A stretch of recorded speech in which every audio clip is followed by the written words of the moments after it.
ನಮಸ್ಕಾರ ನನ್ನ ವೀಕ್ಷಕರು, ಮತ್ತೊಮ್ಮೆ ನಿಮ್ಮೆಲ್ಲರಿಗೂ ನೈಸರ್ಗಿಕ ಬದುಕು ಚಾನಲ್ಗೆ ಸ್ವಾಗತ ಸುಸ್ವಾಗತ. ನಾನು ನಮ್ಮ ತೋಟದಲ್ಲಿ ಇವತ್ತು ಬಾಳೆ ಹಾರ್ವೆಸ್ಟ್ ಮಾಡಿದ್ದೀನಿ. ಆ್ಯಕ್ಚುಲಿ ಅದು ಮಾಡ್ಬೇಕಾದ್ರೆ ಪ್ರತಿ ಸತಿ ಅನ್ಕೊತಾ ಇದ್ದೆ ಒಂದು ವಿಡಿಯೋ ಮಾಡಬೇಕು ಅಂತ. ಅದು ಯಾಕೋ ಮಾಡೋ ಅಂಥ ಟೈಮೇ ಬರಲಿಲ್ಲ. ಸೊ ಈ ಸತಿ ಯಾಕೋ ಮಾಡಬೇಕು ಅಂತ ಅನಿಸ್ತು. ಬಟ್ ಇದು ತುಂಬ ಜನಕ್ಕೆ ತಿಳಿಸ್ಬೇಕು ಅನಿಸ್ತು.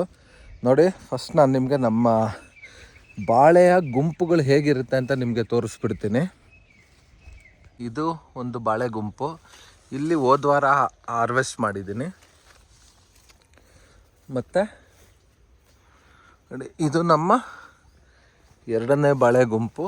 ಇಲ್ಲಿ ಇವತ್ತು ಹಾರ್ವೆಸ್ಟ್ ಮಾಡಿದ್ದೀನಿ, ಜಸ್ಟ್ ಇವತ್ತು ನೋಡಿ. ಇಲ್ಲೇ ಇವತ್ತು ಹಾರ್ವೆಸ್ಟ್ ಮಾಡಿದ್ದೀನಿ. ಇದು ಗೊನೆ ತೋರಿಸ್ತೀನಿ ನಾನು ನಿಮಗೆ. ಸೊ ಅದಲ್ದಿರ ಇದು ಒಂದು ಬಾಳೆ ಗುಂಪು. ಇಲ್ಲಿ 3 ವಾರದಿಂದ ಹಾರ್ವೆಸ್ಟ್ ಮಾಡಿದ್ದೀನಿ. ಇದೇ ಥರ ನಾನು ಪ್ರತಿ ವಾರಕ್ಕೂ ಒಂದು ಗೊನೆ ನಂಗೆ ಸಿಕ್ಕುತ್ತೆ, ಎನಿ ಕಾಸ್ಟ್. ಈಗ ಸುಮಾರು ನನ್ನ ಹತ್ರ ಒಂದು 40 ಗುಂಪುಗಳಿದೆ. ಒಂದಷ್ಟು ಗುಂಪು ತುಂಬಾ ಸಕ್ಕತ್ತಾಗಿದೆ, ಒಂದಷ್ಟು ಗುಂಪು ಈ ಥರ ಅಂಥ ಗ್ರೋತ್ ಇಲ್ಲ. ಬಟ್ ಇದೇನು ನನಗೇನು ಮೋಸ ಮಾಡಿಲ್ಲ.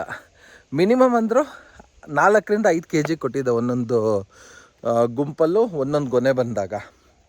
ಇವತ್ತು ನೋಡಿ, ಇವತ್ತು ಹಾರ್ವೆಸ್ಟ್ ಮಾಡಿದಂಥ ಬಾಳೆ ನೀವು ನೋಡ್ಬೋದು. ನೋಡಿ ಏನಿದೆ ಸೈಜು ಅಂತ. ಇದು ಗುಂಪು ಬಾಳೆಯಲ್ಲಿ ಮಾಡಿರೋ ಅಂಥ ಹಾರ್ವೆಸ್ಟು. ನಾನು ಏನಕ್ಕೆ ಆ್ಯಕ್ಚುಲಿ ಇವತ್ತಿದು ವಿಡಿಯೋ ಮಾಡಬೇಕು ಅಂದ್ಕೊಂಡಂದ್ರೆ, ಪ್ರತಿ ಸತಿ ನಾವು ಹಾರ್ವೆಸ್ಟ್ ಮಾಡಿದಾಗೂ ನಮ್ಮ ತಲೆಯಲ್ಲಿ ಬರ್ತಾ ಇದ್ದಿದ್ದೇನೆಂದ್ರೆ, ಪ್ರತಿಯೊಬ್ಬರಿಗೂ ಗುಂಪು ಬಾಳೆ ಅಂದ ತಕ್ಷಣ ತಲೆಯಲ್ಲಿ ಬರೋದೇನೆಂದರೆ ಬಾಳೆ ಸೈಜ್ ತುಂಬ ಕಮ್ಮಿ ಬರುತ್ತೆ. ಮತ್ತು ಏನಾಗುತ್ತೆ ಅಂದರೆ ಈ ಮೋತೆ ಬಿಡೋದ್ರಿಂದ ನಿಮಗೆ ಅದರಲ್ಲಿ ನಿಮ್ಮ ಬಾಳೆಯಲ್ಲಿ ಒಳ್ಳೆ ಕ್ವಾಂಟಿಟಿ ಇರಲ್ಲ, ಮತ್ತೇನು ಸ್ವಲ್ಪ ದಪ್ಪ ಇರಲ್ಲ ಅನ್ನೋದು ಎಲ್ಲರ ತಲೆಯಲ್ಲೂ ಇದೆ. ಇದು ಆ್ಯಕ್ಚುಲಿ ಒಂದು ಭ್ರಮೆ. ಓಕೆ, ನೀವು ಅದು ಮೋತೆ ಬಿಡದೇ ಇರಲಿ, ಅದು ನ್ಯಾಚುರಲ್ ಆಗಿ ಏನು ಬರುತ್ತೆ ಅದು ಬಂದೇ ಬರುತ್ತೆ.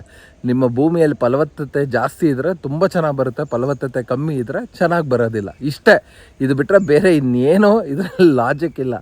ನಾವು ಏನೇ ಅಡಿಷ್ನಲ್ ಆಗಿ ಎಷ್ಟೇ ಕೆಮಿಕಲ್ ನೀವೇನೇ ಹಾಕಿದ್ರು ಅದು ಬರೀ ಏನು ಹೇಳ್ತಾರೆ ಆ ಟೈಮ್ಗೆ ಅಷ್ಟೇ. ಸೊ ಅದರಿಂದಾಗಿ ಹೆಚ್ಚಾಗಿ ನಮ್ಮ ಭೂಮಿ ಫಲವತ್ತತೆ ಬಗ್ಗೆ ನಾವು ತುಂಬಾ ಕಾನ್ಸಂಟ್ರೇಟ್ ಮಾಡಬೇಕು, ಮತ್ತು ಫಲವತ್ತತೆ ಬಗ್ಗೆನೇ ನಾವು ತುಂಬ ಯೋಚನೆ ಮಾಡಬೇಕು.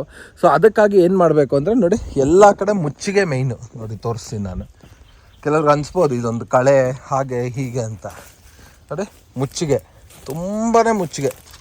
ನಿಮ್ಮ ಭೂಮಿ ನೋಡಿ ಎಲ್ಲೇ ನೀವು ನೋಡಿ, ನಮ್ಮ ಭೂಮಿ ಬಿಸಿಲಿಗೆ ಎಲ್ಲಿ ಎಕ್ಸ್ಪೋಸ್ ಆಗೋಲ್ಲ. ನೋಡಿ ಇಲ್ಲಿ ನಾನು ತೆಗಿತೀನಿ, ಈ ಒಳಗಡೆ ಹೇಗಿದೆ ಅಂತ ನೋಡಿ. ಎಲ್ಲ ಕಳೆ ಅದು ಇದು ಬಿದ್ದು ಮಣ್ಣು ನೋಡಿ ಹೆಂಗಿದೆ. ಸೊ ಉಡಿಯಾಗಿರುತ್ತೆ ಮಣ್ಣು ನೋಡಿ. ಎಲ್ಲರೂ ನೋಡಿ, ಎಲ್ಲೂ ಕೂಡ ಭೂಮಿ ಎಕ್ಸ್ಪೋಸ್ ಆಗಿರಲ್ಲ ಸೂರ್ಯನ ಕಿರಣಗಳಿಗೆ. ಸೊ ಅದರಿಂದಾಗಿ ಏನಾಗುತ್ತೆ ಅಂದರೆ, ಹೆಚ್ಚಾಗಿ ಒಂದಷ್ಟು ಅಲ್ಲಿ ಜೀವಾಣುಗಳ ಉತ್ಪತ್ತಿ ಆಗುತ್ತೆ. ವಸ್ತ್ರಲ್ಲಿ ನೀವು ಸ್ಟಾರ್ಟಿಂಗ್ ಮಾಡಿದಾಗ ಹೆಚ್ಚಾಗಿ ಈ ಥರ ಜೀವಾಮೃತ ಅವು ಇವು ಎಲ್ಲ ಕೊಡ್ಬೋದು. ನೀವು ಕೊಡಲೇಬೇಕು ಆ್ಯಕ್ಚುಲಿ, ಯಾಕಂದರೆ ಆ ಭೂಮಿಲಿ ಏನೂ ಇರಲ್ಲ. ಅದಾಗ್ತಾ ಆ ಭೂಮಿ ಅದಾಗದು ಫಲವತ್ತತೆ ಸ್ಟಾರ್ಟ್ ಆಗ್ತಾ ಹೋಗುತ್ತೆ. ಸೊ ದಯವಿಟ್ಟು ಕೆಮಿಕಲ್ ಹಾಕೋರೆಲ್ಲ ಕೆಮಿಕಲ್ ನಿಲ್ಲಿಸಿ, ಸಾವಯವ ಕೃಷಿ ಮಾಡೋರು ಆದಷ್ಟು ಅದಾಗದು ಡೆವಲಪ್ ಆಗೋದಕ್ಕೆ ನಾವು ದಾರಿಗಳನ್ನ ಮಾಡಿಕೊಡೋಣ. ಈ ಥರ ಜೀವಾಮೃತ, ಗೋಕುಪಾಮೃತ ಎಲ್ಲ ವೇಸ್ಟ್ ಡಿಕಂಪೋಸರ್, ಸೊ ಈ ಥರದ್ದು ಒಂದಷ್ಟು ಹಾಕಿ. ಇಲ್ಲ ನೀವು ಬನ್ನಿ, ಇಲ್ಲಿ ಇನ್ನೊಂದು ತೋರಿಸ್ತೀನಿ.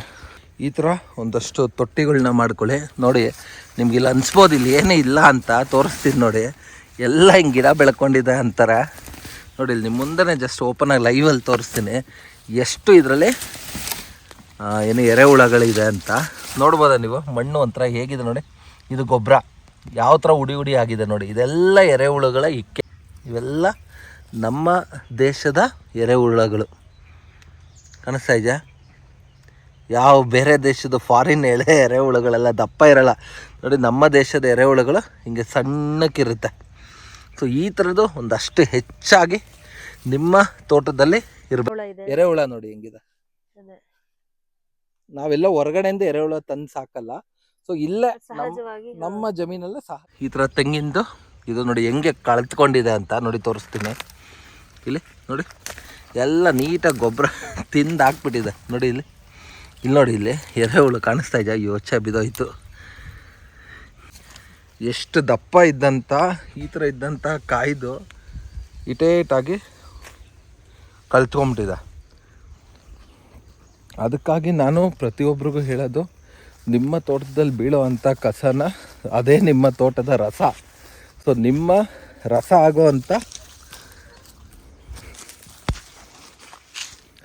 ಆಗೋವಂಥ ಪದಾರ್ಥಗಳು. ಸೊ ಆದಷ್ಟು ಅದನ್ನು ಅಲ್ಲಿ ಇಲ್ಲಿ ಬಿಸಾಕಬೇಡಿ. ತೊಗೊಂಬಂದು ಯಾವುದರ ಒಂದು ಮೂಲೆಯಲ್ಲಿ ಹಾಕಿ ನೀಟಾಗಿ ಅದನ್ನು ಕಳ್ತ್ಕೊಳೋದಕ್ಕೆ ಒಂದಷ್ಟು ನೀರು, ಒಂದು ವಾತಾವರಣ ಕೊಡಿ. ಆಮೇಲೆ ಅದನ್ನು ನೀಟಾಗಿ ನೀವು ಪ್ರತಿಯೊಂದು ಯಾವುದೇ ಗಿಡಕ್ಕೆ ಬೇಕಾದರೂ ಹಾಕ್ಬೋದು. ಓಕೆ, ಈ ಥರ ಮಾಡ್ಕೊಂಡ್ರೆ ಮಾತ್ರ ನೀವು ಈ ಥರ ಒಂದಷ್ಟು ಫಲನ ನಿರೀಕ್ಷೆ ಮಾಡೋಕ್ಕಾಗೋದು. ಅದು ನಾನು ಹೇಳಿದ್ನಲ್ಲ ನಿಮಗೆ, ಏನು ಹೇಳಿ, ಮುಚ್ಚಿಗೆ ಮಿತಿಮಯವಾದ ನೀರಿದೆ ಅಂತ ಸುಮ್ಮನೆ ಅರ್ಸೋದಲ್ಲ ಎಲ್ಲಂದ್ರಲ್ಲಿ. ಓಕೆ, ತುಂಬ ಮಿತಿಮಯವಾಗಿ ನೀರನ್ನ ಕೊಡಬೇಕು ನೀವು. ಮತ್ತು ಸದಾಕಾಲ ಅಲ್ಲಿ ಒಂದಷ್ಟು ಜೀವಾಣುಗಳು ವೃದ್ಧಿ ಆಗುವಂಥ ಒಂದು ಪ್ರಪಂಚನ ಅದಕ್ಕೆ ಸೃಷ್ಟಿ ಮಾಡಿಕೊಟ್ರೆ ಖಂಡಿತ ತುಂಬಾ ಸುಲಭವಾಗಿ ನ್ಯಾಚುರಲ್ ಆಗಿ ಪ್ರತಿಯೊಬ್ಬರು ಕೂಡ ಸಾವಯವ ಮಾಡ್ಬೋದು. ಸೊ ಇದೊಂದು ಯಾಕೋ ನಿಮ್ಮ ಜೊತೆ ಹಂಚ್ಕೊಬೇಕು ಅಂತ ಅನಿಸ್ತು. ಸೊ ಅದಕ್ಕಾಗಿ ಈ ವಿಡಿಯೋ ಮಾಡಿದೆ. ನಿಮ್ಮೆಲ್ಲರಿಗೂ ವಿಡಿಯೋ ಇಷ್ಟ ಆಗಿದೆ ಅಂತ ಅನ್ಕೊತೀನಿ. ಯಾರ್ಯಾರೆಲ್ಲ ಹೊಸ್ದಾಗಿ ಚಾನಲ್ ನೋಡ್ತಾ ಇದ್ರೆ ದಯವಿಟ್ಟು ಸಬ್ಸ್ಕ್ರೈಬ್ ಮಾಡ್ಕೊಳ್ಳಿ. ಈ ಥರದ್ದು ಇನ್ನೂ ಒಂದಷ್ಟು ಹೆಚ್ಚಾಗಿ ಒಳ್ಳೆ ಕಂಟೆಂಟ್ಗಳನ್ನ ನಿಮ್ಗಳ ಹತ್ರ ತರೋದಕ್ಕೆ ಇಷ್ಟಪಡ್ತಾ ಇರ್ತೀನಿ. ಸೊ ಯಾರ್ಯಾರೆಲ್ಲ ನಾನು ತೋಟ ಯಾವ ಥರ ಸ್ಟಾರ್ಟ್ ಮಾಡಿದೆ ಏನು ಅಂತ ನೋಡಿಲ್ಲ, ಅವ್ರಿಗೆಲ್ಲ ಇದೇ ನನ್ನ ಚಾನಲಲ್ಲಿ ಹೊಸ್ದಾಗಿ ತೋಟ ಮಾಡಲು ಅಂತ ಒಂದು ಪ್ಲೇಲಿಸ್ಟ್ ಇದೆ. ಸೊ ಆ ಪ್ಲೇಲಿಸ್ಟ್ ನೀವು ನೋಡಿದ್ರೆ ಸ್ಟಾರ್ಟಿಂಗಿಂದ ಯಾವ ಥರ ಒಂದು ತೋಟ ಕಟ್ಟಬಹುದು ಅನ್ನೋದಕ್ಕೆ ನನಗೆ ತಿಳಿದಿರೋ ಮಟ್ಟಿಗೆ ಒಂದಷ್ಟು ವೀಡಿಯೋಸ್ ಮಾಡಿ ಹಾಕಿದ್ದೀನಿ. ಅದೆಲ್ಲ ನಿಮ್ಗೆ ಹೆಲ್ಪ್ ಆದರೆ ನನಗೆ ಅದೇ ಒಂದು ದೊಡ್ಡ ಖುಷಿಯಾದ ವಿಚಾರ. ನಿಮ್ಮೆಲ್ಲರನ್ನೂ ಮತ್ತೆ ಮುಂದಿನ ವೀಡಿಯೋದಲ್ಲಿ ಸಿಕ್ಕಣ ಅಂತ ಹೇಳ್ತಾ, ಮತ್ತೊಮ್ಮೆ ನಿಮ್ಮೆಲ್ಲರಿಗೂ ನೈಸರ್ಗಿಕ ಬದುಕು ಚಾನಲಿಂದ ಹೃದಯಪೂರ್ವಕ ವಂದನೆಗಳು, ಧನ್ಯವಾದಗಳು, ಶುಭ ದಿನ.